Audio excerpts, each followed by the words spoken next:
salt on my hands, and the cedar smoke from my father's brazier, and a single green fly trapped in a jar of honey that had been left uncapped by a sleepy servant. It batted at the amber walls, and the light turned its wings to hammered silver. I could not free it without ruining the honey, so I watched, and I wondered why small bodies yearn so fiercely for a way out.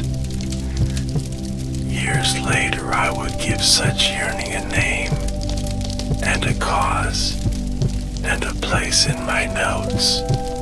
But as a boy I only pressed my ear to the jarring listen to the soft trembling of life against a sweet prison. It was the first argument I ever had with pity.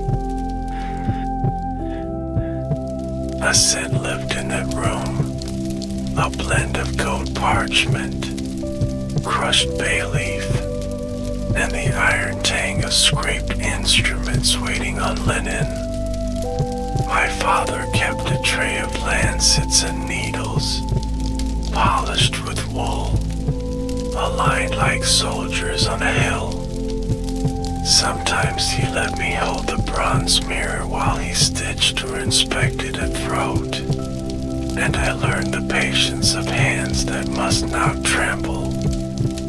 He would say little things to the air while he worked, naming the pathways of sinew and breath as if they were streets in a familiar city. I did not know those names yet, but I knew the hum in his voice meant a map existed, and that our bodies obeyed it whether we knew or not. Who writes such maps? I thought. That who decides where pain is allowed to pass? There was a small shell in my pocket that day, veined like a palm, found on the narrow beach below Stagira where the gulls scolded the tide. I rubbed it while the fly beat at the honey walls, and the cedar smoke folded itself into the rafters. A wind lifted the curtain and showed the square of day as if it were a door already half open. I asked myself a child's question that has never stopped asking me back. If I opened the jar, what would be changed? The honey or the fly? My name is Aristoteles of Stagira, son of Nicomachus the physician, and Phistus whose hands smelled of barley and flint. I was born where the sea keeps her green purse tight against rocks, and men speak with the paces of traders and smiths. My father's friendship with Macedon carried a scent of horses and oiled leather into our rooms, and sometimes a messenger from Amyntas would drink our wine and leave a silver ring on the table by mistake. The ring would spin and spin when I flicked it with a finger, and I learned how long a thing may pretend to defy stillness. Stagira was my first teacher, and its lessons were quiet and exact. In winter the berries by the wall went dark, and the dogs slept under thick wool with their noses to their tails. In spring the olive flowers powdered the air like sifted flour, and even the donkeys smelled hopeful. I walked the same path each morning to watch fishermen mend their nets, and I noticed the way their fingers read the core, the way priests read a line of verse. A tear in the mesh was a sentence broken in two. To mend it was to restore meaning to the sea. I did not have words for that yet, so I only stood and counted knots. Father kept a chest that clicked twice when it closed, as if the wood made a tiny decision and then sealed it with another. In that chest lived rolled skins, and a patch of pumice, and the polished tibia the sheep used for scraping oils from the skin of patients before he bled them. He let me polish the tibia when chores were thin, and I liked the way bone emitted light only at the edges. He would say, "You do not understand this now, but learn the feel of edges. Most truths are the shape of a boundary." I kept that like a coin under my tongue. My mother counted time by bread, not stars. Dawn was the first kneading, noon a second rise, evening the crust's soft knock when she tested for doneness. She sang to the dough under her breath, a low hum like bees trapped in a clay jar of their own choosing. She believed in the forgiveness of warm water and the honesty of a clean knife. I learned from her that order is a kindness we can make with our hands when the world is not looking. I have trusted knives and order ever since. When my father died, the house sounded hollow even when full of voices. The brazier still gave its cedar smell, but it felt like a memory taking the shape of fire rather than fire taking the shape of memory. The tray of instruments went to a younger physician with a steadier back, and the chest that clicked twice became a place for my mother's good cloth and a packet of letters tied with flax cord. I was still soft with youth, but the world had begun to harden around me like cooling metal. I learned then how grief narrows and sharpens attention, how it makes every footstep sound as if it carries a promise it cannot keep. I loved Stagira as a stripling with more hunger than coin. Heading south where the speeches quick and the roofs splatter against the sky. The road to Athens was a quarter of questions, and I walked it with a shell in my pocket. My father's phrase about edges in my mouth, and a reed stylus tucked behind my ear like a sly thought. The nights were perfumed with time and meal sweat, and I learned which stars kept their place when clouds argued. Each inn had its own language for thirst, and I paid in stories when coppers were thin. Desire is a ledger, I discovered, and everything finds a way to inscribe itself. Athens opened like a gate in a wall that thought itself endless. I remember the sound of sandals on the hard earth of the academy's walkways, the dust rising in faint prayers around swift ankles, the quick laughter that makes a boy reach to stand taller than he is. A fig tree shaded the entry where I waited to speak with the steward, and a cicada sawed the afternoon into thin boards. The statues looked at me the way statues do, with a confidence that makes you measure your breath. I had practiced humility in the mirror of my father's instruments, but humility among thinkers is a different weight on the neck. I met him under a sky that had cured itself to the color of old linen. He was older than I expected, and lighter in the eyes. Two harbors where many ships had been welcomed and dismissed. Plato spoke like a man who could hear the bones of the temple settling, and I liked the way his hands rested flat when he listened. He asked me nothing at first. He only asked the day to keep doing its work while we weighed one another with silence. When he did speak, it was a question whose answer he did not require. What do you carry from home that will not be set down? I carried a shell and a boy's argument with pity, and the feel of father's tools aligned like a promise.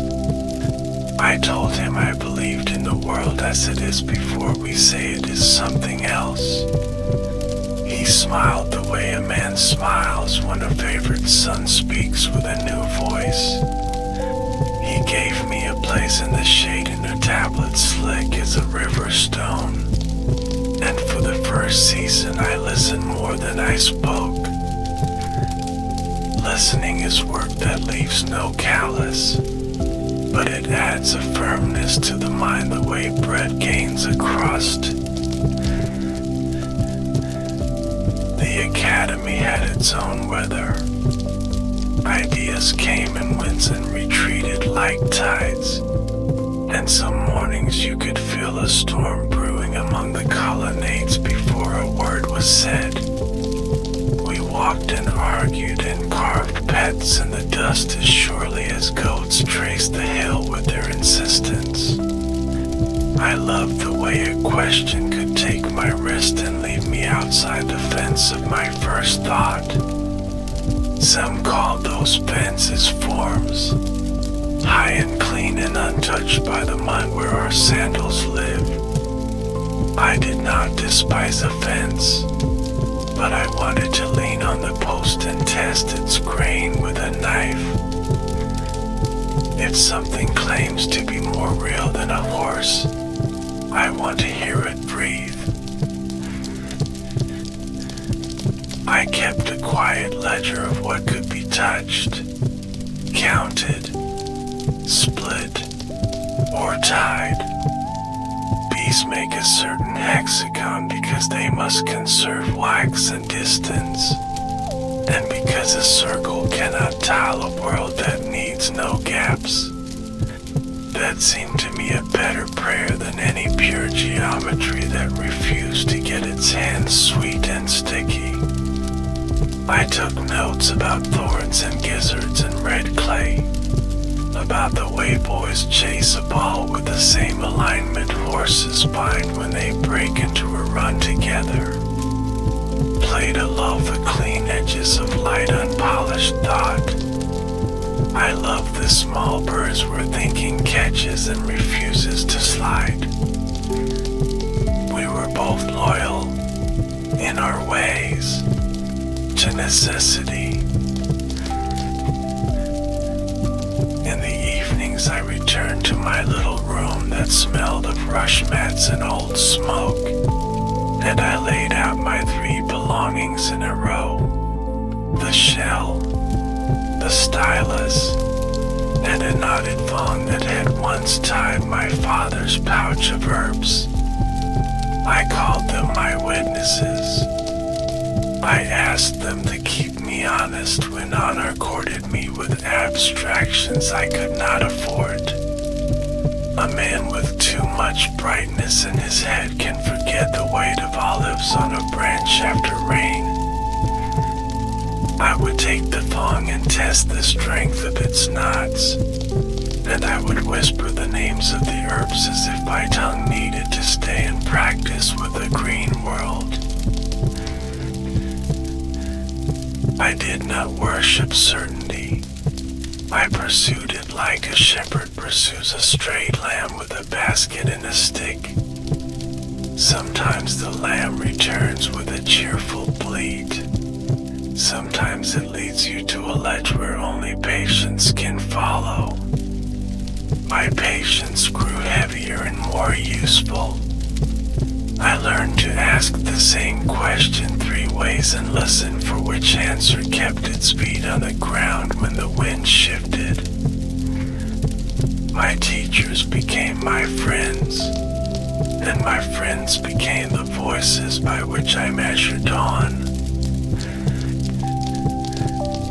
When Plato left the light for the cooler country of the dead, the academy breathed differently.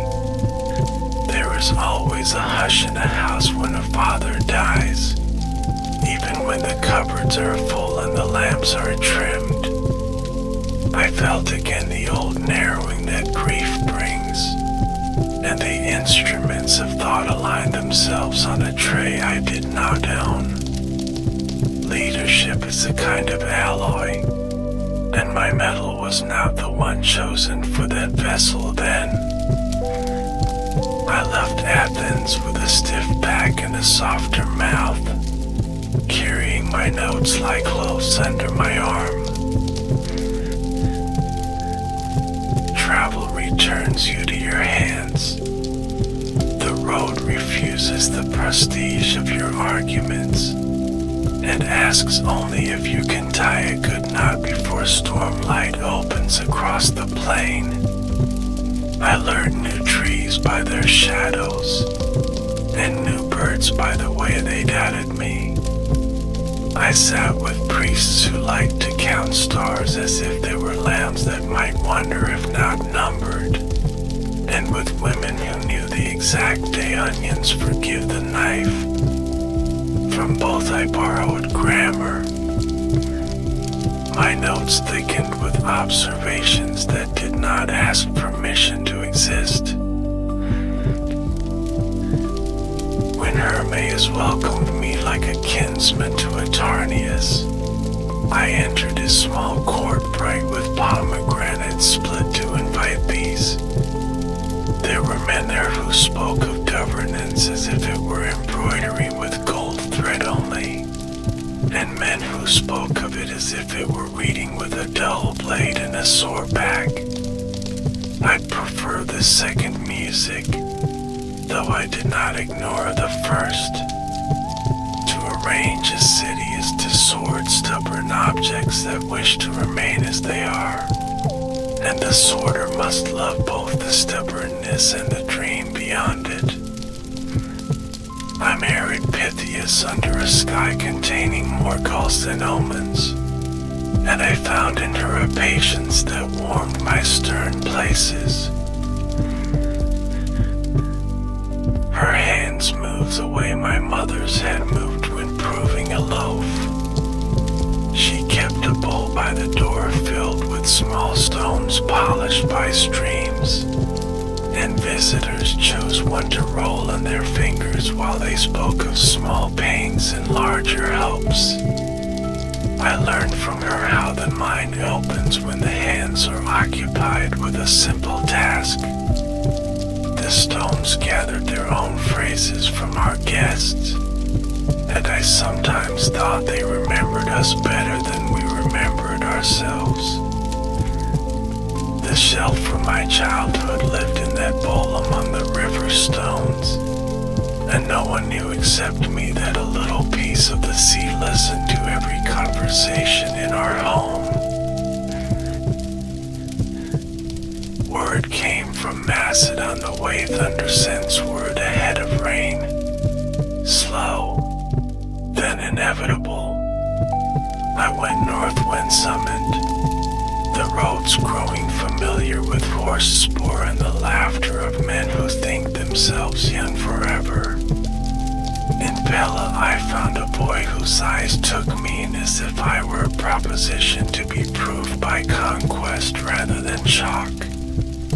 He loved horses and rumor equally, and the earth seemed to harden under his heels when he walked.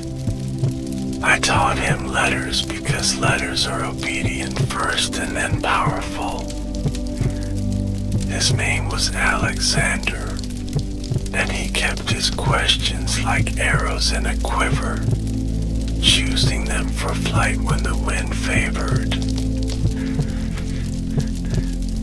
A tutor is a carpenter who measures the grain of a young tree and decides where to ease and where to insist.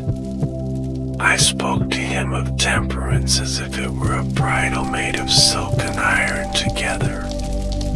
I read to him from Homer because a boy must learn the dangers of a beautiful grievance. We walked among the horse paddocks while I asked the air whether virtue could be taught or must be courted like a hesitant mare. He listened as a hound listens at a hedgerow when birds are near, tense, amused, ready to spring. I loved him in the way a craftsman loves the wood that will bear a city's door. While I taught the boy, my private hunger sharpened into a plan. I would make a school with more open sky than walls, a place where the feet of thought knew both gravel and cool shade. The Lyceum waited for my return like a field waits for a farmer who has been away too long. When at last I came back to Athens, a little wearier in the knees and a little kinder in the eyes, I walked its perimeter like a man measuring a cloak for winter. We hung naps, we shelled skins, we sharpened reeds, and we called it work to bring order to what the world scatters. The Lyceum breathed with us. The peripatos knew the rhythm of our sandals, and the young men learned to carry questions the way porters carry amphorae, upright, careful, with the understanding that even a stumble teaches how aid behaves. We gathered plants and skins and rumors of fish that glowed like lamps in black water. We argued about souls as if weighing olives of different ripeness. Which bruise first? Which cure better with salt? I loved those days the way an old sailor loves a harbor that smells of tar and garlic both. My pen found its gait the way a runner finds breath after the first hill. I wrote not to build a tower of marble, but to stack stones that sheep could rub against without cutting their wool. Each treatise was a yard of wall along a field that needed protection from stray fire and careless hooves. I did not mind if rain stained the pages. I wanted them tested by weather. What is the good life? We asked. And how can a city keep its promises to the people who sweep its steps? Sometimes at dusk I would return to that first jar of honey in memory. I would feel again a pulse of wings against sweet walls, the patient cruelty of a container that does not know itself as cruel. We too build jars we cannot see, and we call them reverence or custom or the comfort of an old argument. I had learned to tip the jar slightly, to let the trapped thing find a corner where surface tension loosens its guard. Freedom loves a bevel more than a blow. In those years I kept a quiet ledger of failures. When a claim did not hold under the thumb of experience, I marked it with a small cross in the margin, the way shepherds mark trees where wolves have tested the fence. The crosses multiplied and did not shame me. They were the story of my loyalty to what stands after rain. Pythias died before I could grow old in the shade of her patience, and the bowl of stones by the door held our shell more alone than before. I spoke aloud to an empty room for a season, and discovered that grief respects the cadence of statements even when it answers nothing back. Students came and went like birds that half belonged to a roof and half to the sky.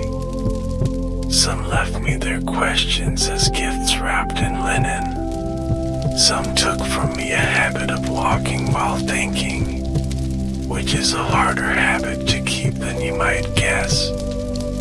I like to test arguments by taking them among trees. The shade at its acclaim with the same mercy a mother uses when cutting bread for a child whose mouth is small. If a thought still feeds in the shade, it will feed in the square. News from the north arrived like hoofbeats behind a hill. The boy had become the map's hunger, the spear point at which distances concede. He rode less often than he should, which is the habit of men who dine with thunder. I amended my curriculum for a world that was learning to speak with his tongue. Empire is a geometry that seduces the wrist, and I feared for the straightness of lines drawn too quickly across the backs of others. Still, I kept my balance by sharpening definitions and sweeping the walk where we paced. The city's hum changed when Macedonian boots grew familiar. Athenian pride is a lacquer that chips under certain weather, and I learned to speak carefully in markets where men weighed words like figs in their hands.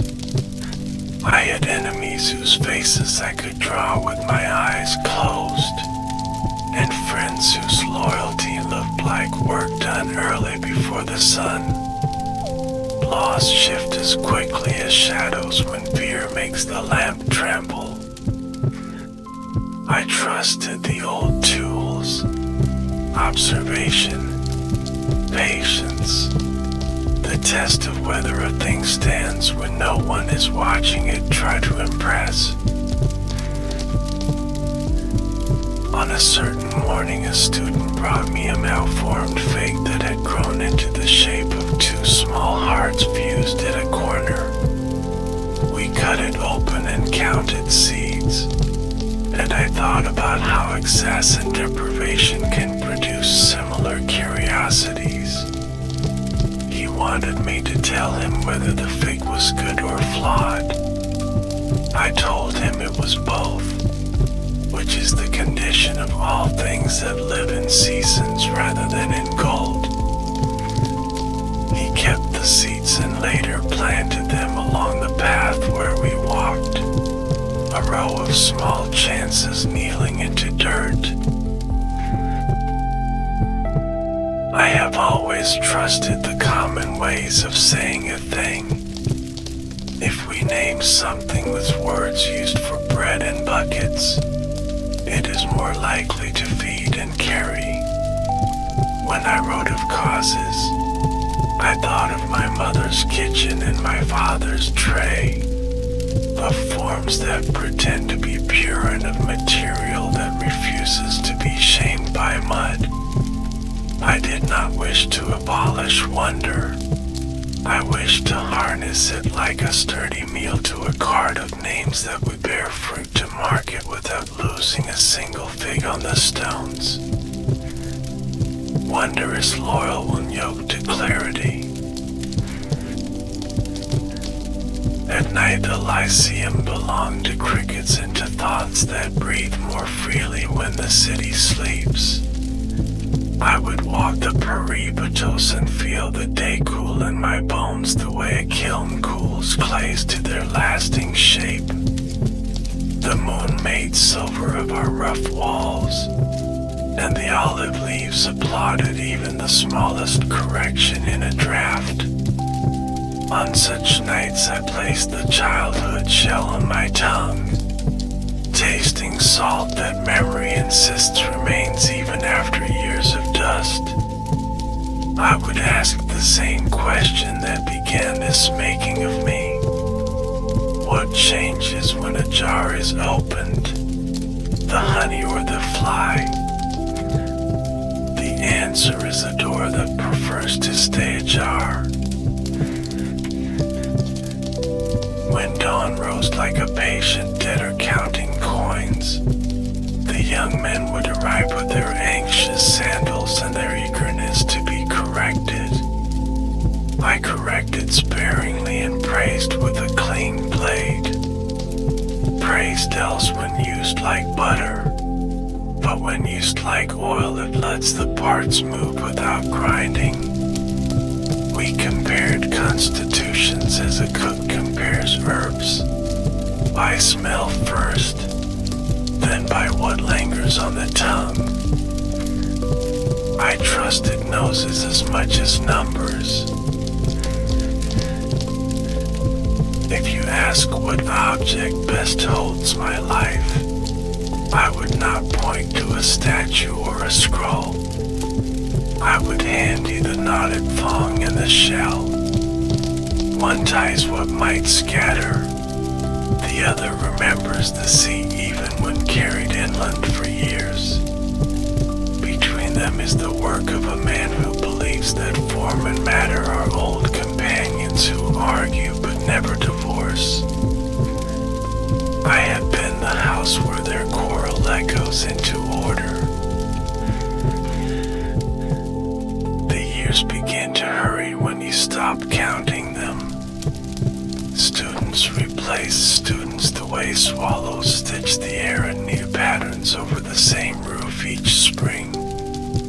I felt the thighs stiffen, the mind clarify in shorter bursts, the appetite for olives grow pickier and kinder both. News carried more widows than victories, and the streets learned a thinner laughter. I began to set my affairs into small boxes of cedar and wax string, not because I feared disorder, but because I love the sweetness of a thing that knows its place. One evening a storm made a theater of the sky over Hymettus, and the air smelled of honey as if the mountain had opened its ribs. Lightning showed our walk in bone flashes, and my students counted between light and sound like priests counting since before a feast day. I spoke then of measure and cause and the bravery of naming what frightens you without granting it more dignity than it deserves. They listened with hands on the rail, and I felt the line of us like a boat trusting its oars. The storm passed and left the leaves heavy with clean weight. We shook them with our sleeves and laughed as if water could be an argument well settled. In the quiet after the rain I heard the smallest of wings again, a sound like a thought trying to escape a jar. I turned and saw a moth flickering against the lampshade we had built from oil parchment. I cupped it in my palms and carried it to the door. Its powder kissed my skin like a remembered debt repaid at last. I let it go into the large black that keeps us modest. I stood there longer than a man needs to stand after a moth, and I felt the boy from Stagira and the old man from Athens share the same breath for a few heartbeats. The next morning I rose before the young men, and the dew on the stones felt like an old secret waiting to be overheard. My knees told me their truth when I bent to gather figs from the courtyard basket, and I listened without complaint. A man learns to honor his bones when his arguments are too proud. The figs were cool, their skins veined like marble, and I split one with a read to see how many seeds lived within. I counted slowly, as if a god were waiting to hear me name them. Some numbers taste of reverence, and some taste of bread. The Lyceum breathed around me like an orchard. Students were arriving with sandals dusty from different roads, their cloaks damp from the night's mist. I liked to see how their shoulders squared when they passed under our gates, as if they borrowed a little courage from stone. We had built a rhythm of days, morning walks with questions set like snares along the path, midday disputations where words clashed and healed like swords that know one another, evenings bent over notes until the lamps turned olive oil into a patient sun. Work was our bread, the companionship was the salt. My tongue grew old with teaching, but it never soured. The world was wide and insistent, and there was always one more beast to name, one more law to test against stubborn wood or feather. A fisherman brought us a cuttlefish once, its ink still weeping into the basket like smoke trapped underwater. We traced its bones. We felt the weight of its body that is both soft and armored. A student asked me whether such a creature proved chaos more than order. I told him order does not forbid strangeness. It includes it. That ink dried in our notebooks, a permanent shade of the sea. The air in Athens carried news like pollen, drifting, settling, sometimes igniting in the mouth of men who hungered for quarrel. I learned to measure my speech as carefully as a baker measures yeast. Too little in the loaf remains flat. Too much in it breaks itself in swelling. Macedon pressed its weight into the city like a thumb into wax, and I felt eyes on me that wanted both my silence and my assent. It is a narrow beam one must walk, loving truth while staying alive. I held to the ground beneath me, soil, shells, bread, bees, bones. Those are kingdoms no tyrant can confiscate. My daughter Pythias was the gentle counterweight of those years. She kept a cedar box of her mother's cloth, and sometimes she would open it just to smell the old fragrance of barley and smoke that lingered there. Her hands inherited her mother's patience. She spoke little, but her silences carried meanings as wide as any lecture I had ever given. I watched her walk the garden paths in sandals that left faint signatures in dust, and I thought, here is the true continuity, not the scrolls nor the arguments, but the persistence of tenderness in a line of breath. She became my pupil in ways both subtle and vast. I feared sometimes that writing would betray life, the way a portrait betrays the shifting of eyes. But still I wrote.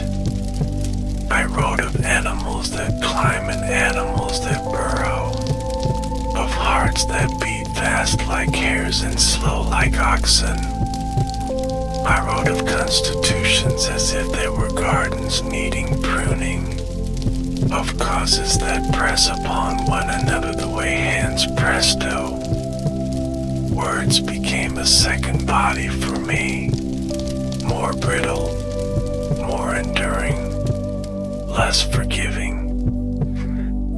Yet each time a student copied them onto a fresh wax tablet, it felt like my own pulse being tested anew.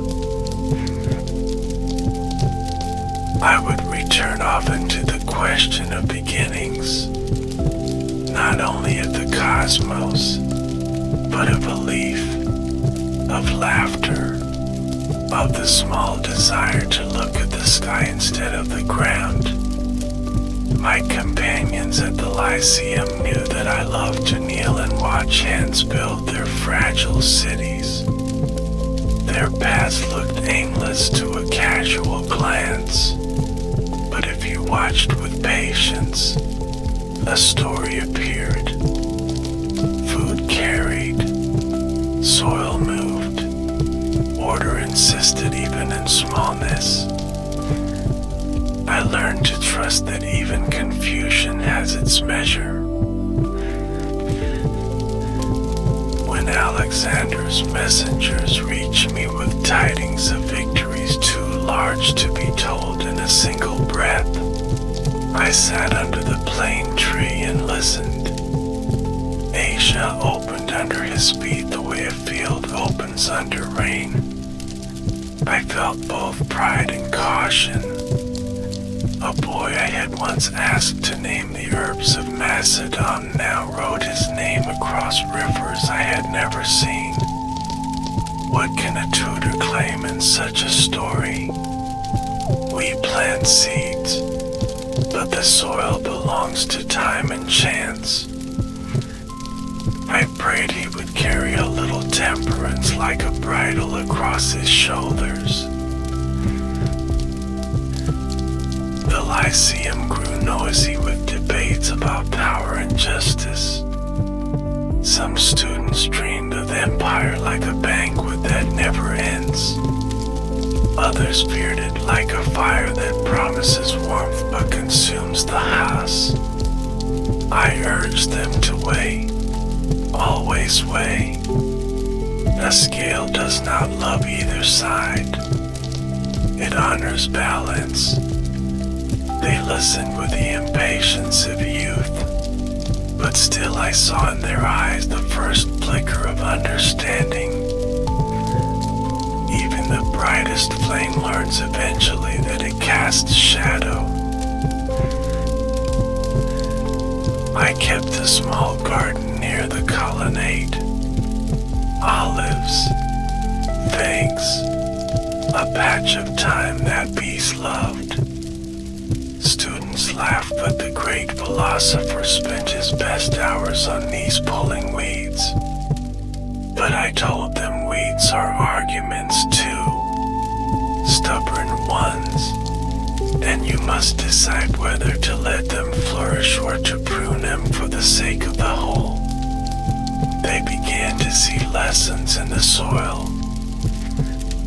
Some even took cuttings to plant at home, carrying the Lyceum in their sleeves. I feared once more when Athens turned its anger upon me. Accusations rose like nets from stagnant water, stinging without substance, yet capable of drawing blood. I knew the city's temper.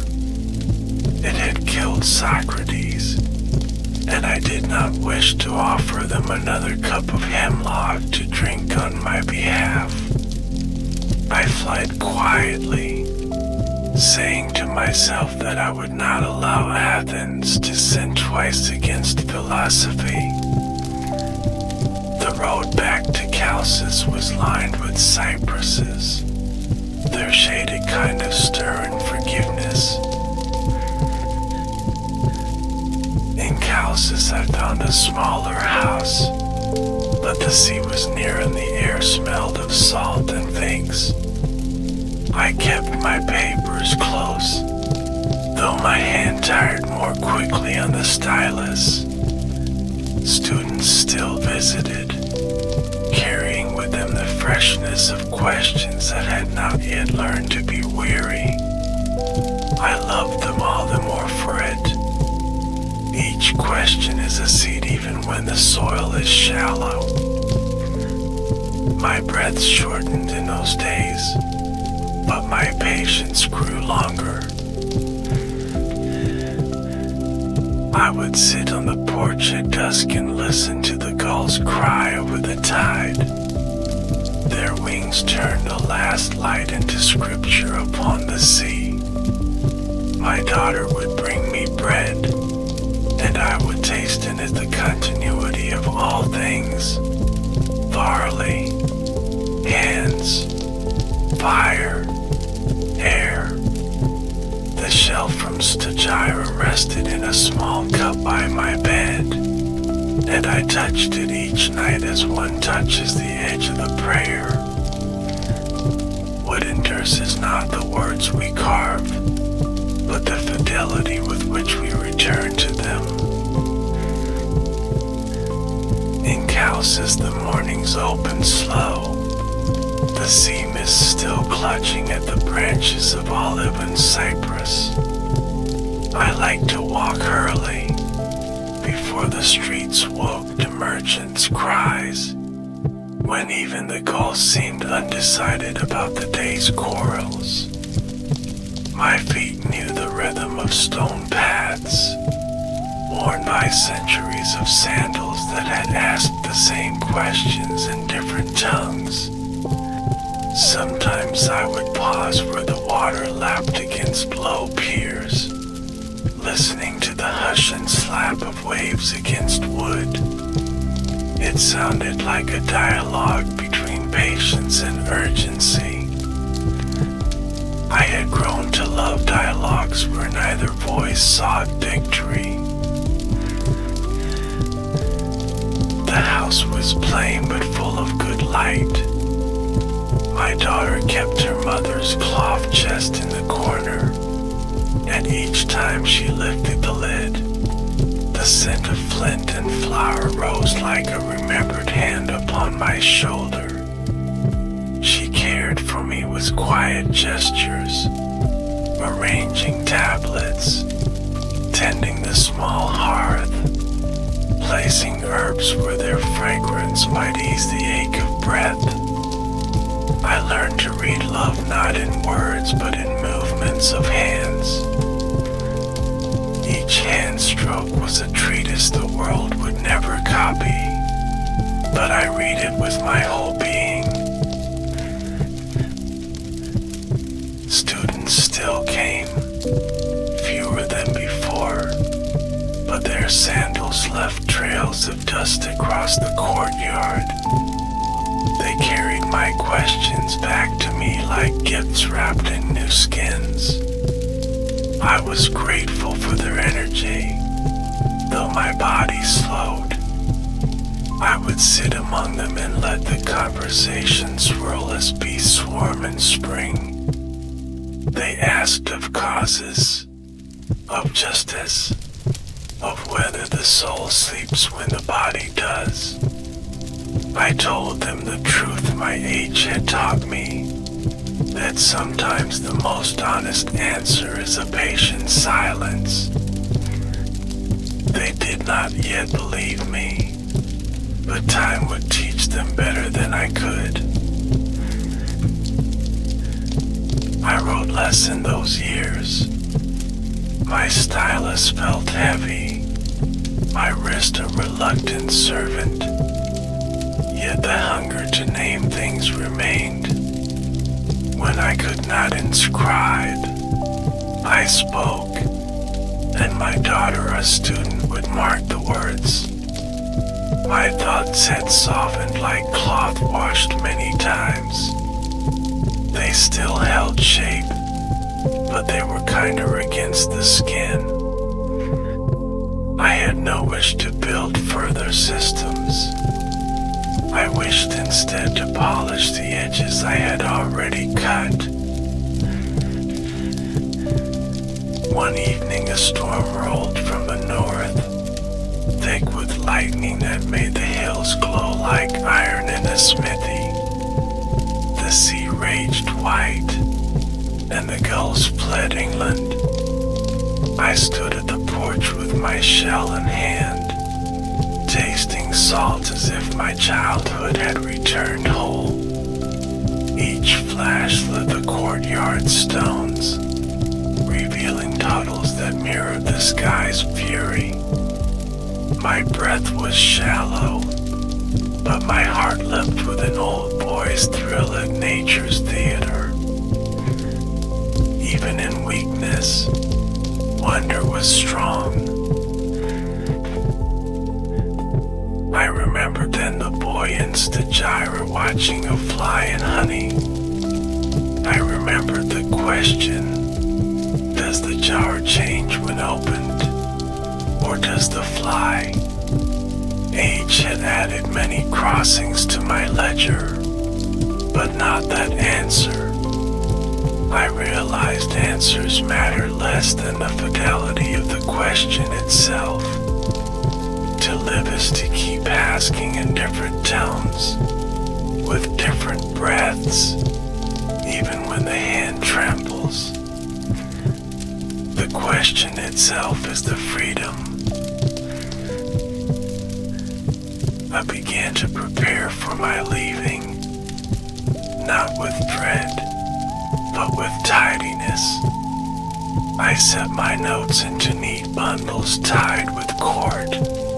I gave small tokens to students, a reed, a stone, a phrase. I told them to test everything I had written as they would test clay pots in the market. Knock it with a knuckle. Listen for cracks. A thought that cannot bear knocking does not deserve the name true. They promised, and I believed them. In the last weeks, my body betrayed me more openly. Food soured quickly in my stomach. Sleep broke into restless fragments. Yet the mind still lit itself at small sparks. The sound of figs splitting in the sun. The sight of gulls returning after storm.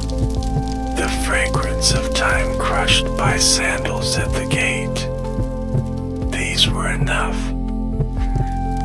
I learned that sufficiency is not a lesser gift, but the crown of life. When the end approached, I asked to hold the shell. My daughter placed it in my palm, her hand covering mine. The shell was smooth from decades of touch. A small sea folded into silence. I breathed shallowly, but within that breath lived all the arguments and silences I had ever cherished. I felt not fear but release, like ink spreading in clear water. My last thought was of the jar opening, and of wings finding their way out into air. After that last breath, I did not wake to the weight of a body. I woke instead to a hush that was neither silence nor sound, but a balance between. It was as if the world itself had paused to weigh a question before answering. I drifted through that pause gently, as one drifts in a boat when the oars rest upon the gunwales. I understood then that death is not a negation, but a loosening. The house in Cowses stood still, my daughter's footsteps light against the floorboards, her breath steady as she leaned by my side. She held the shell, though my hand no longer warmed it. She placed it by the cup where it had always belonged, and I felt the echo of that gesture as if love itself were a sense that survived beyond touch. Some truths remain even when the instruments are gone. I watched as my students carried my notes in bundles tied with string. Their faces were solemn yet alight, as if each page breathed with a fragment of the living world. They whispered lines to one another, testing the sound of my thoughts upon their own tongues. I felt no possessiveness. Knowledge is like seed. It belongs to soil once scattered. If it grows, it is because others tended it. The Lyceum carried on. I could see them pacing the walkways, sandals striking dust into patient spirals. They paused to watch ants, to pluck herbs, to weigh constitutions as if they were stones in their hands. My voice had laughed, but their voices braided with mine like rivers joining long after their sources. I was still there in each gesture of inquiry, each narrowing of eyes when the world refused to be simple. Continuity is the truest immortality. Alexander's empire stretched far then crumbled, as all empires do. I watched from that calm threshold, seeing cities burn and rebuild, hearing songs sung in languages unborn in my day. Some remembered my name, some forgot. It mattered little. What mattered was that questions kept walking in human mouths, and that curiosity did not perish. That was legacy enough. The shell remained in my daughter's house. She would sometimes lift it to her ear and listen, smiling as if the sea itself leaned close to comfort her.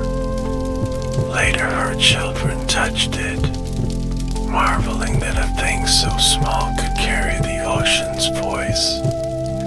They did not know it had once been my talisman, but they felt its patience nonetheless. Objects remember more faithfully than marble statues. I leave you with an image, a jar of honey on a table, light striking its amber walls, a small creature tapping its wings inside, yearning for release. You lift the lid gently. The honey remains sweet. The fly tastes freedom. The world changes not because essence altered, but because kindness made space. That is all philosophy has ever meant to me. I did not measure time after the loosening, yet time continued to measure me with its old patient instruments. Seasons and places I had never walked unfolded like scrolls opened by curious children, and I watched as my words put on new accents, new sandals, new dust. My thought had left my hands, but hands kept finding it. That is how a field becomes common land. At the Lyceum, Theophrastus tended the garden as I had, his fingers gentle with leaves and lists. He named plants the way a careful father names daughters at a feast, with pride, with memory, with a blessing for good weather. Students still paced the peribatos, for our sandals had taught the stones a certain rhythm. These visited time as if nothing in the world had ever been argued. that faithfulness comforted me more than monuments. Scrolls are mortal in a different way than men. They yellow, they crack, they vanish into damp as quietly as a promise kept in the wrong chest. Some of mine wandered like sheep through oars and sails in careless rooms. Others slept under dust in a country house where hands too busy with harvest forgot the way to think. I watched them as I once watched ants, each scrap carrying more than its frail body should. Loss is a teacher with a soft voice and a stern gaze. Men of Rome came one day like a red wind to Athens, and boxes changed owners with the inevitability of tide. Words crossed the sea in Holden saddlebag, learning new gestures for the sane hunger. In dim rooms a copyist licked a thumb and turned my sentences like figs on a tray, choosing which to keep ripe as by labor. He yawned, he inked, he blotted, and still the line of thought survived his fatigue. I loved him as I had loved fishermen counting knots. Far to the east a city gathered scholars the way orchards gather bees. They spoke a tongue I had not known in breathing days, and they greeted my ideas as travelers greet one another at a caravan well. They poured my Greek into vessels shaped for their speech, careful not to spill the sense even when the rim differed. Doctors weighed my anatomy against their own observations, and philosophers turned my causes as smiths turn hot iron, seeking a stronger curve. I felt the old joy of being tested by weather I had never imagined. From those wells the stream turned west again. Scribal hands in cloisters learned the slow music of my clauses, tracing letters by lamplight while snow decked the eaves outside. A boy with ink on his knuckles mouthed the line on motion and did not know he had borrowed breath from Stagira. He paused to warm his fingers and the page clouded with his breath. I watched the cloud lift. I thought, even vapor can carry fidelity for a moment. Debates rose in halls where candles trembled as if thoughts themselves stirred the air. Some called me master, some called me obstacle, and both honors tasted of salt. My careful mind weighed me as I had begged to be weighed, knocking my pots for cracks, listening for hollows. When they found them, they marked little crosses of their own. I was not offended. Truth is a city that loves inspectors. I heard my name pronounced with new mouth shapes, soft in one land, sharp in another, stretched like leather over a drum in a third. The sound altered, but the work remained a bowl for bread and questions. In one age they lifted my physics like a standard before marching, and in another they set it down gently like a stool to stand upon only long enough to reach a higher shelf. I approved each use according to its honesty. A tool does not sulk when replaced by a better one. Once I watched a young thinker hold a magnet and wonder why iron obeyed. respect and then looked out the window where rain counted the panes. He returned and wrote against me on certain points, keeping me as one keeps a map after the road has been straightened by a newer bridge. He said the world answers to experiment as surely as a jar answers to a prying thumb. I smiled into the grain of the table he leaned upon. I had always urged them to knock on the pot. In another city, a physician opened bodies with a courage my father would have respected. He corrected my lists with lists of his own, written by light that smelled of oils and smoke. He placed organs in their proper seats and invited students to witness without trembling. I felt no shame when my errors were washed as dust from a hinge. The door swung more cleanly. A door is what we had always wanted. My shell traveled too, passed from daughter to grandson, from house to trunk, from trunk to merchant stall where baubles shared space with buttons and bone needles. A woman with a tired face bought it because it fit the curve of her pawn exactly, and because when she pressed it to her ear she heard a sea she had never visited. She kept it by her bed and touched it when sleep would not come. I listened with her, as if the ocean and that chamber were ours to share. Elsewhere, a boy found a jar of honey in a kitchen lit by a single window. A fly had lost itself in sweetness and buzzed soft as regret. The boy watched. He tilted the jar.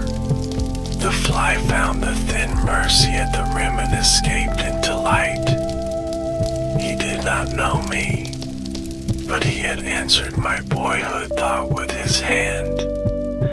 He washed his fingers and ate a crust of bread with honey. That meal sufficed for a philosophy. The knotted thong I once used to bind my father's patch lived longer than my bones. A mason cut it into a bookmark, split it into a psalter, and carried it in a coat that smelled of lime and rain. Each time he paused at a verse he touched the knot as if to ask the line whether it held. He did not know that a physician's son had first tested that fiber for truth. Objects become monasteries for our habits. I visited markets where books became cheaper than I had thought respectable, yet I learned to bless it. A cobbler could own ethics as easily as a senator, and a baker could read politics between risings. Margins filled with flour smudges and small thumbs of grease did not degrade the thoughts. They anointed them for use. I admired the holy dirt of daily hands. Ideas longed to serve tables as much as altars. Sometimes they quarreled over my soul and its seats as if my ghost must choose a corner and stay there. I preferred to keep walking as I had always walked, peripatetic even in memory. I paced through rooms of medicine, rooms of law, rooms of poetry where a line about olives hushed a crowd better than edicts. In each I left only the lightest footprint, as birds leave on wet sand before the next wave evens the page. A soft mark travels farther than a loud one. I heard my name carried into theaters where actors spoke in thunder and wept in rain made by ropes and buckets above the stage.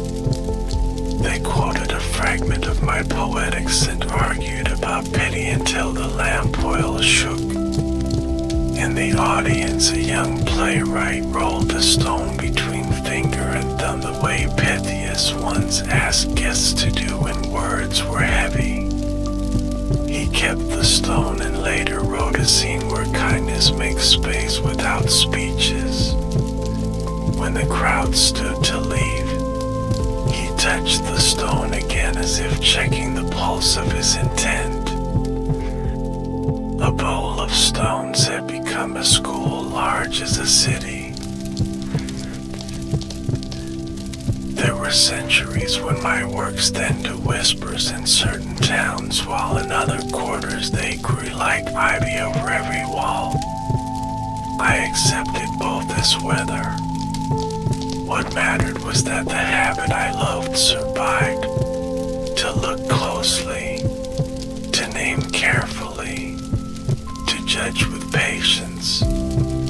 A farmer weighing apricots at dawn is kin to a magistrate weighing testimony at noon if both honor the scale more than their hunger. I kept company with such kin across eras. A sailor once dropped a cheap edition of my meteorology into a bilge where wine had leaked and time had sat. He dried the pages on a line with shirts and nets, and the salt wrinkled every margin. He read aloud to a bored boy about winds and exhalations of the earth, then used the book to level a table that rocked and swelled. I approved both readings. Stability is also a kind of understanding. I like to visit workshops where lenses polished on felt teased light into sharper confession. Those makers wore aprons powdered with glass, and they squinted as if the world were a secret they were almost ready to forgive. Through their circles, distant towers came near, and tiny living engines revealed hairs and barbs and hinges too fine for naked awe. They kept my method and sent some of my conclusions to pasture. Good pupils do both when grown. Once in a library that smelled of leather in winter, I watched a girl trace the word virtue with a fingertip as if testing its edge. She frowned, then smiled, then closed the book and went out into a street where vendors shouted and a stray dog insisted upon being seen. She bent to feed the animal with the remains of her bread. I thought, the paragraph continues outside the page. I have always believed this.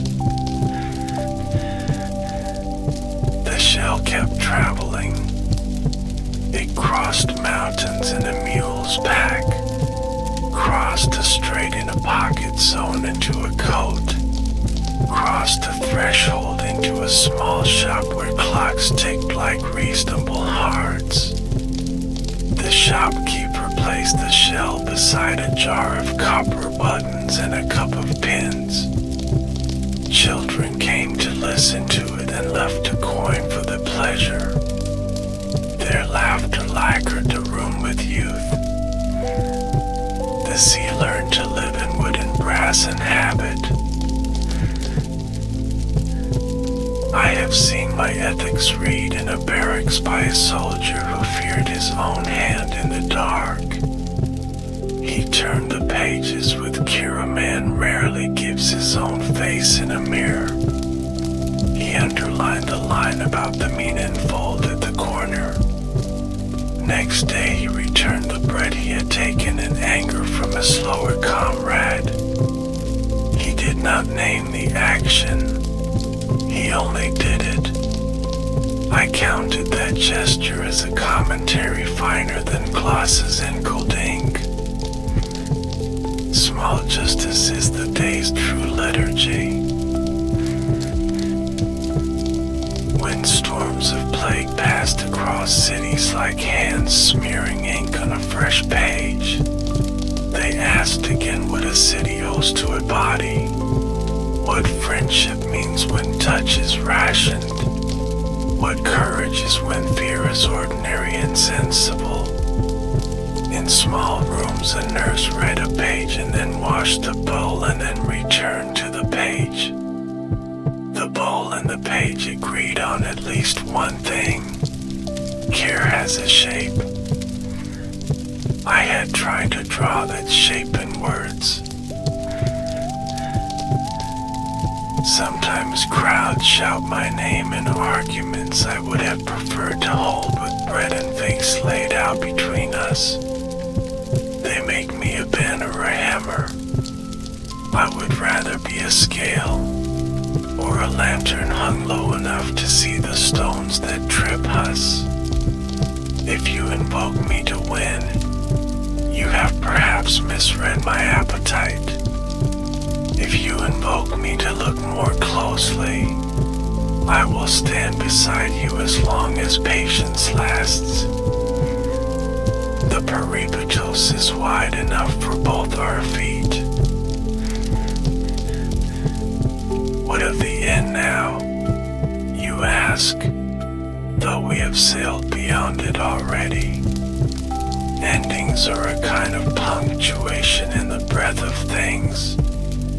The world continues its sentence with an ellipsis made of people we will not meet, repeating questions in fresh syntax. I am content to be a clause that still bears meaning when the subject has long since gone to ground. A good clause holds even when moved. If you would keep me with you, do not memorize lines as if they were stones to throw. Memorize instead the feel of the shell against your palm, the mercy of tipping a jar toward a struggling life, the honesty of the knot that either holds or does not hold when tugged. Then speak to your neighbor with that texture in your voice. Let your questions smell faintly of cedar in time. Let them be patient enough to survive new weather. I remain what I always was, a walker who loves the ground. I listen for bees in markets, for fig seeds ticking in a split fruit, for the quiet ledger kept by those who mend nets at dawn. Where such sounds persist, there I am kept also, not in marble, not in gold, but in the ordinary grammar of careful hands. If you pass by and hear that music, walk with it a while. In the centuries that followed my loosening, I learned how gently a name can fade while a habit thrives. Where I had once paced stones beneath playing trees, others paced timber floors in rooms stitched together by candle smoke and threadbare rugs. Their breaths whirled the same dust of inquiry, and their hands found the same stubborn edges that my father had taught me to honor. It comforted me to see that patience may change its garment, yet keep its posture. The posture is everything. A press began to thrum in a small town where rivers knew the weight of barges and the gossip of reeds. Men inked letters and crushed them into paper until words multiplied like vines across a wall. My pages felt that pressure and did not split. I watched the first clumsy setting of lines that once lived only in breath and wax, now becoming rows of tiny doors that others could open with a finger. The press was a hive with iron bees, and the honey that dripped out was cheap enough for many mouths. I tasted its sweetness without jealousy. With cheapness came quarrel in wider rooms. Tailors argued with merchants over means and ends while cloth lay between them like a neutral witness. A widow read of friendship and chose to forgive a neighbor whose dog had killed her hens. A magistrate marked a line in the margin about anger and held his tongue in a hearing where pride burned like resin. If my name appeared on a title page and vanished from memory by the last paragraph, I did not mind. The work prefers to be a tool rather than a trophy. Tools learn the shape of a hand more quickly than statues do. Ships lengthen their ribs and learn to swallow oceans whole. On one deck a barrel rolled to keep time with a sailor's reading of my lines on motion, and he laughed at the mismatch between the page and the wave. He tucked the leaf away and trusted his legs while the horizon practiced its ancient deceit. Later on calm water, he took out a magnet and iron filings and watched them arrange themselves like worshippers compelled by a silent priest. His eyes narrowed in that way I know so well. The experiment had spoken in a voice the sea could respect. I visited a room where glass taught light to confess. Lenses curved like patient shells drew far towers near and made small creatures loom into kingdoms. Men and women held their breath over slides where water bears trudged with determination older than empires. A student wrote that the invisible behaves with its own stubborn rules, and that humility is the first instrument a mind should lift to its eye. My older list spoke to the new procession without shame. A procession that enlarges kindness to fact is one I gladly join at the back. Letters migrated into music of another sort. A composer read my thoughts on imitation and pity and built a chamber of sounds that taught strangers to move their faces together at the same minute. In dark halls the audience breathed in rows like flocks at roost, and when the final cadence placed its hand upon the heart, a gentle sorrow spread that asked for neither banner nor verdict. I recognized my old argument learning a new instrument. Even grief can keep time if given a measure. Not all readings were tender. There were seasons when clever men used my sentences as stones to build walls around those they feared. They quoted me as one quotes a law to deny bread to a stranger. I wanted to walk into their rooms and place my palm on their scales until balance returned to true. Yet I had already spent my breath. Others would have to add theirs. So I waited for a gentler generation and trusted the slow correction of honest weather. In quiet gardens I watched botanists inherit the ledger Theophrastus had tended with care. They named leaf and stem and seed with a reverence I recognized from my mother's breadboard. They pressed flowers and books like prayers kept between fingers during danger. One of them lifted a petal to the light and found a map of veins that matched the river delta beyond his city walls. He smiled the smile of kinship between parts and wholes. I loved him for that smile, as I love anyone who sees resemblance without erasing difference.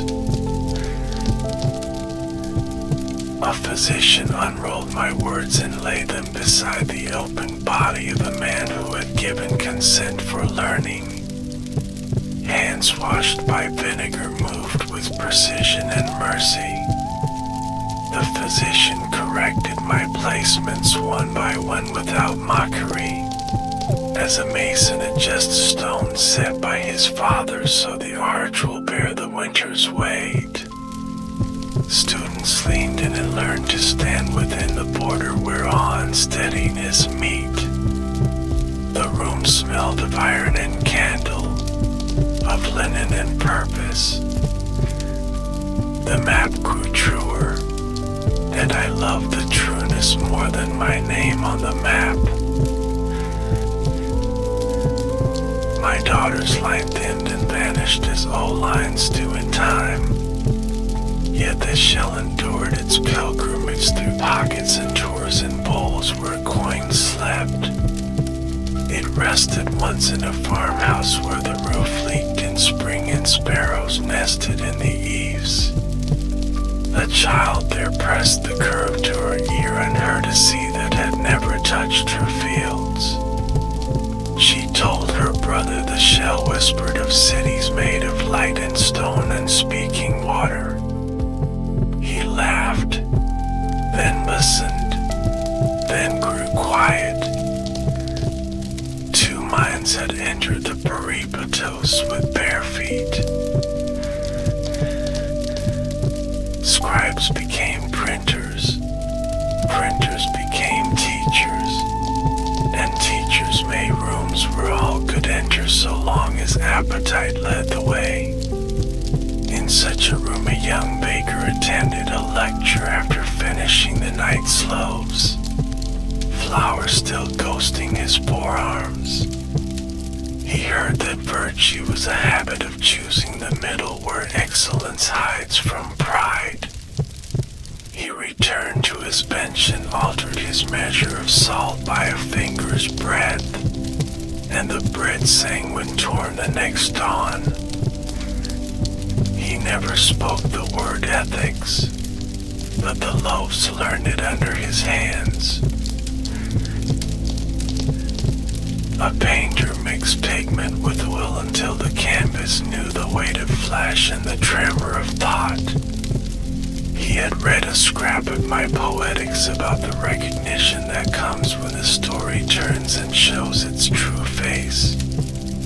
He chased that turn across faces of saints and tailors and tired kings. In one portrait, a young woman's eyes held the exact moment her mind tilted toward mercy.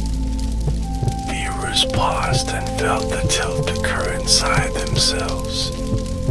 The painter smiled and whispered the word catharsis without ceremony.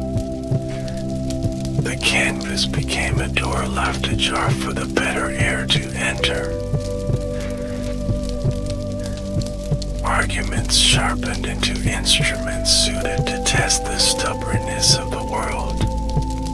Where I had observed and named, they now observed, named, and forced matter to answer in repeatable tones. The laboratory learned to sweep as often as it measured. Cleanliness became the cousin of clarity. A woman with ink on her cups wrote a report so precise that even her corrections had a rhythm like good kneading. She placed my categories beside her tables and kept with fit, setting aside the rest without malice.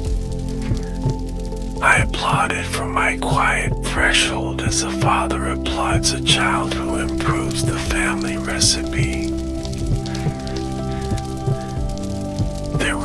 times when a city forgot to be kind and remembered only to be quick. In such seasons I saw my name raised to command obedience rather than to invite attention. Speech is thunder that turned my modest scales into gongs. I could do nothing but wait for rain.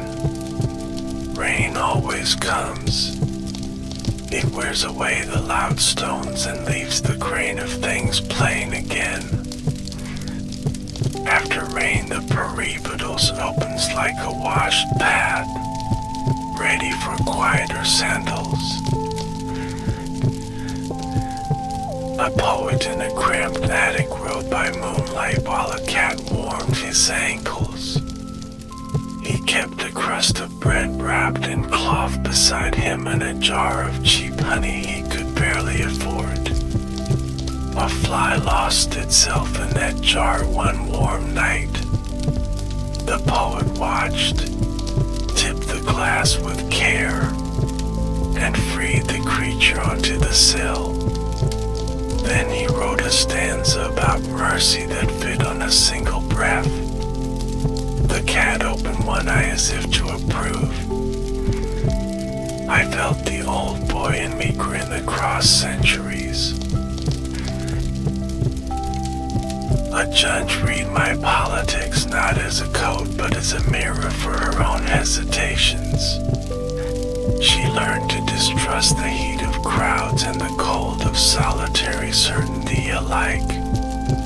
She asked in each case what the city promised the smallest among them, and whether keeping that promise would bend the strong without breaking them.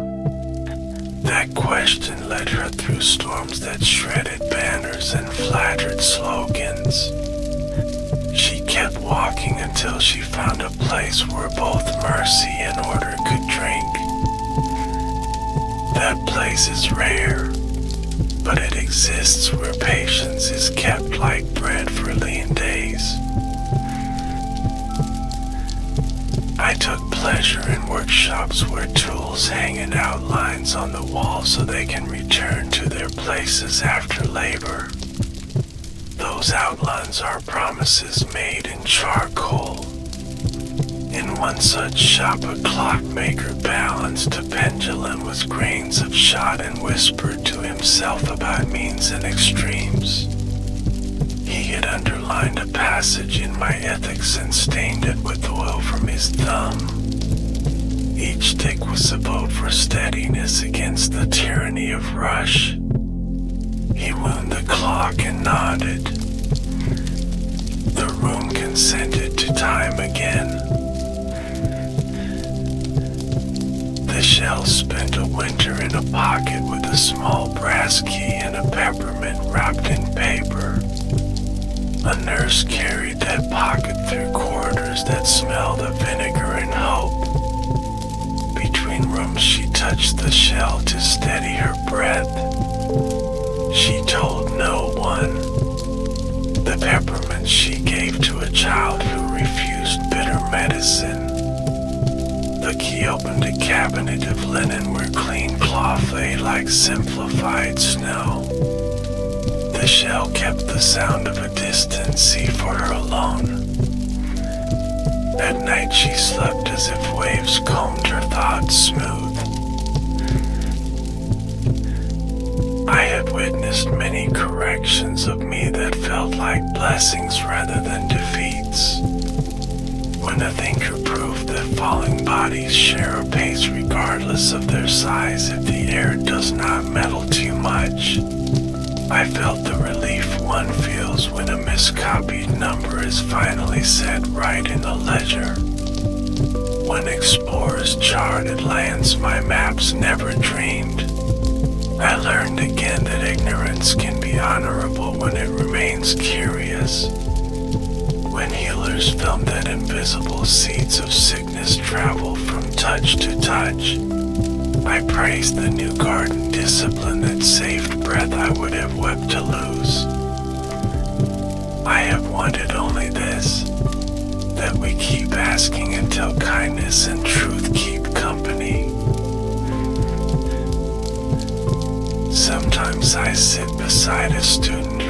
closes my book at a difficult page and stares at the ceiling as if it were a sky where an answer might flock into view. I wish I could tell them that ceiling and sky are cousins, and that patience will find the narrow stair between them. Instead, I breathe near them the old scents I have carried all my life: cedar, thyme, barley crust, oiled leather. Their shoulders drop, they return to the line, and the door in the sentence opens by a fingers with more. No miracle, only the fond persistence of attention. You may ask whether I regret my errors, and I answer that regret is a tool like any other when kept clean. It reminds the hand to check the knob before lifting weight. I keep a small shelf in my imagined room for jars labeled with my mistakes. I tip them now and then to see if the scent has turned. Most smell of humility mixed with chalk. A few smell of pride left too long in sun. Those I discard into the courtyard where rain can instruct them. If I had learned one final lesson beyond breath, it is that clarity is a kindness we do for others more than for ourselves. To name a thing plainly is to set a cup of water on a table where any passerby may drink. To complicate without need is to hide the cup behind a screen and call it sophistication. The world thirsts. It does not care for our postures while it thirsts.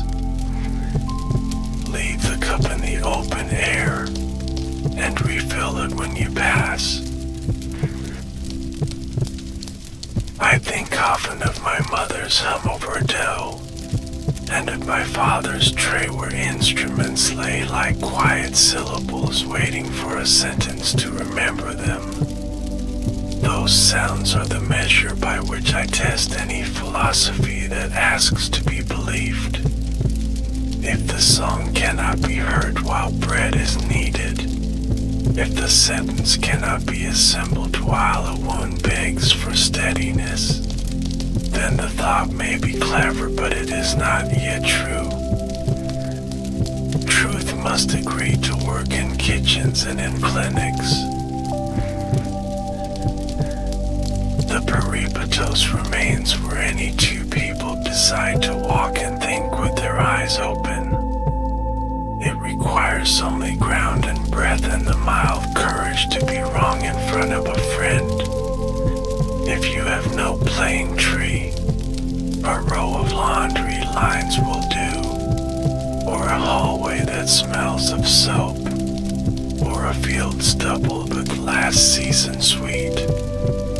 Walk slowly, carry a small question like a pebble in your palm, and turn it as you go. When you finish, set the pebble on a sill for the next passerby. And the shell, faithful witness to all my wanderings, still moves its slight weather from ear to ear.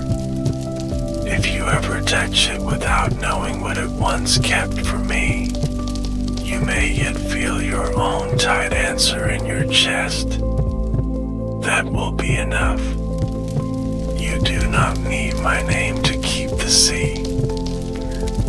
Keep instead the habit of tilting jars, testing nuts, and offering cups of water plainly.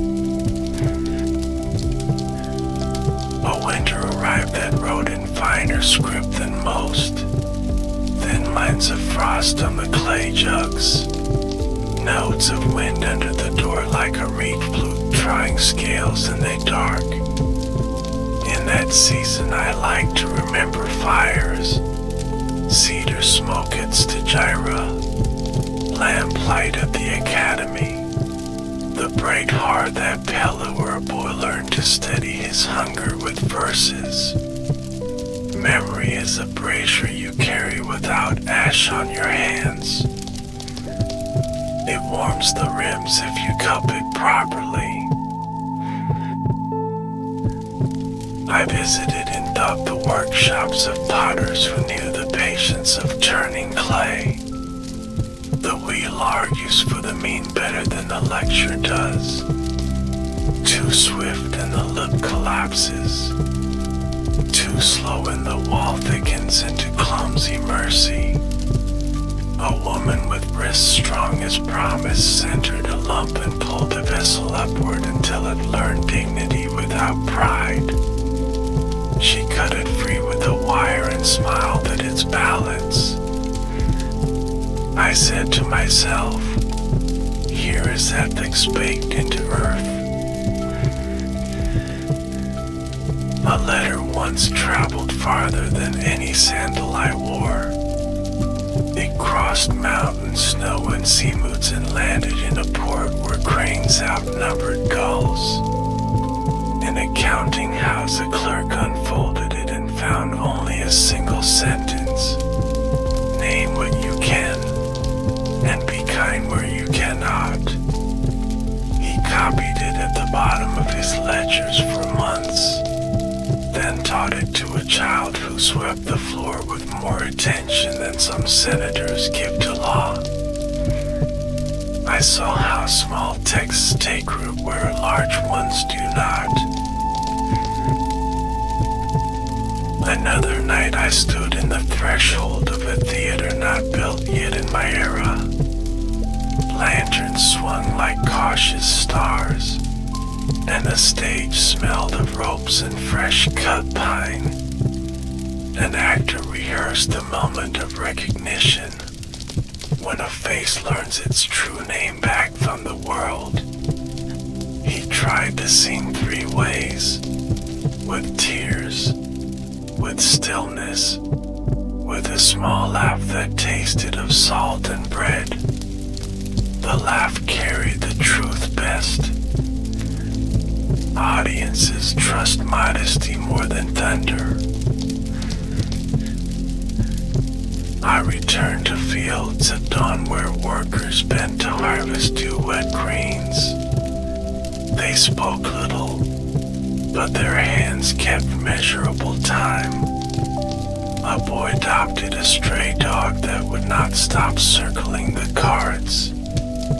He pulled off a length of twine and made a loop of comfort rather than a leash of command. The dog consented to the circle as if it were a friend's arm. I thought of laws that bind best when shaped as invitations. Compulsion bruises fruit. Once I watched a healer wash her hands longer than custom demanded. The basin caught a small geography of light, and the water made its quiet treaties with skin. She dried her fingers on linen and looked at each nail as if reading a line there. Then she touched a patient's fevered brow with a steadiness I knew from my father's room. Compassion deserves a ritual before it approaches. The ritual teaches the heart to carry weight without flinching. A pupil came to me in a dream with a question I had heard in many mouths and seasons. How should I live? I wanted to hand him bread and point at a neighbor in need and send him down the street until he forgot to ask. Instead, I told him to build a small ledger of daily choices, to mark with a dot those that left him open and useful, and with a cross those that made him smaller and sharp. Keep the dots multiplying, I said, and forgive the crosses by learning their causes. He nodded the way a man nods when he sees a door rather than hears an explanation of hinges. were mornings when I would visit the sea proper and not the shell's memory of it. Fog stood on the water like folded cloth, and boats stitched their way with cautious needles through the hem of dawn. A fisherman mended net and whistled a song that had no ambition but accuracy of pitch. He measured each knot by feel alone. When he finished, he kissed his fingers for luck and pushed out. The boat accepted him as a thought accepts its proper term. Once I entered a library where all the lost books dwell between remember and rumor. The air had the scent of beeswax and unconfessed rain. I found my own treatises there in versions that never survived elsewhere. Sentences like river bends that later copyists straightened. I ran my palm above those pages as a father hovers a hand above a sleeping child he does not wish to wake. Not every variant deserves sunlight, but each taught me about the life of words when they escape the fence of the single mouth. The text is a flock with a shared sky and many pets home. One day an artisan showed a child how to plane wood with a grain rather than against it. The shavings curled like pale figs peels on a feast day. The child laughed when the plane sang properly for the first time. I thought of virtue again, the joy that rises when effort and form consent to each other at last. The artisan handed the child the smoother tool and stepped back. Good teachers make themselves briefly unnecessary. This is their pride and their loneliness both. I have loved the company of doubts that behave themselves. They arrive with clean sandals. They ask to see the garden. They help weep before they sit to argue. Ill-bred doubts trample seedlings and call it candor. If you must doubt, bring a basket and leave with a share of the day's fruit. Skepticism should pay for bread like everyone else. A thought about happiness stayed with me like a pebble I refused to drop. Many write it as burst or banquet. I prefer it as weather, a steadiness of temperature earned by walls thick with habit and windows open to friends. In such a house storms still drum, but the table remains set, and laughter knows the way from throat to ear without instructions. Call that eudaimonia if you need a cloak. I call it the right smell of an evening loaf. I passed through a city where statues worsted like old soldiers wear scars. Men argued under them about justice until their throats rasped. A woman at a window lowered a basket on a rope to share food with strangers in the street below. No decree summoned that gesture. The city shifted by a finger's way toward the good. I blessed her rope and her patience and went on. Quiet policies enacted by ordinary windows endure longer than brass proclamations. The shell appeared again on a sill warmed by afternoon. A child pressed it to his ear and frowned. I hear nothing, he said. His grandmother smiled and told him to breathe slowly and listen for his own tide. He did, and his face changed as a beach changes when the first wave remembers its chore. He whispered, "The sea is patient with beginners. As for me, I continue as I began, with small arguments against cruelty and for clarity. I carry in my robe's quiet pockets the smell of cedar and barley and thyme, the weight of a knot and thong that asks whether our bonds are honest, the smoothness of a shell that keeps an ocean in polite whisper. When I meet a lion walking toward me on a dusty path, I offer the shade of a question and the loan of my patience. If they accept, we become at once a school and a family." Spring returned in a green handwriting that even old stones could read, and I felt the world rehearse its first lesson again with patience. Almond trees freckled the lanes, bees thickened the air with their tidy hunger, and markets smelled of brine and figs and lamp oil warming to speech. I follow those senses one follows a teacher who does not raise his voice. Where the lesson ended I could not say. Perhaps it never ends, only changes shoes. I walked the peripetos once more in memory, hearing sandals I had loved brushing the dust into soft spirals. Each spiral was a thought that had tried to rise without boasting. The plane trees held their shade like a vow kept without witnesses. I placed a hand on one trunk and felt the old slow grammar of sap climbing. Roots speak endurance, leaves speak hope, and the bark between them is character. A school is exactly that tree if the soil is tended.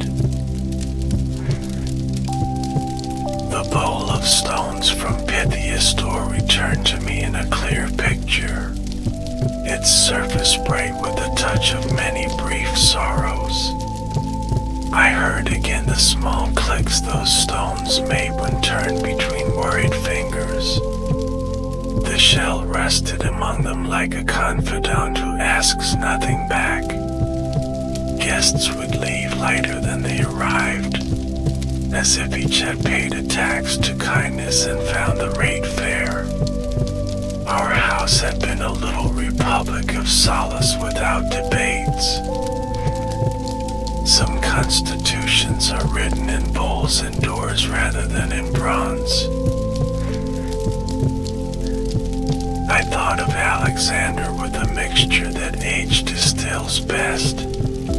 Fondness, worry, amazement that a boy who loved horses could ask so much of continents. I remembered the lessons that took and the ones that did not. A tutor learns to forgive outcomes he cannot harness. Seed chooses whether we do not control. Yet sometimes a cavalry of virtues does form under a young man's ribs and rides far before night. When it happens, be grateful and do not claim authorship too loudly. My own authorship felt smaller and truer when I returned to animals and tools. I love the certainty of a hinge doing its craft without rhetoric. I love the way swallows stitch dusk into something the eye could wear without fear. In the marketplace, I watched a woman weigh olives with the attention of a priest. She adjusted a tiny slider on the beam and nodded when balance agreed. That nod was philosophy finished and ready for the table. It needed no preface, only bread. There were visitors I never met who thanked me in rooms I never entered. A mason lifted my name like a plumb line to keep his wall honest. A midwife kept it like a charm, not for magic, but for steadiness while waiting between pains. A scribe monitored it when his lamp guttered so the sentence would not lose its way to daylight. I bow to each from the far side of breath.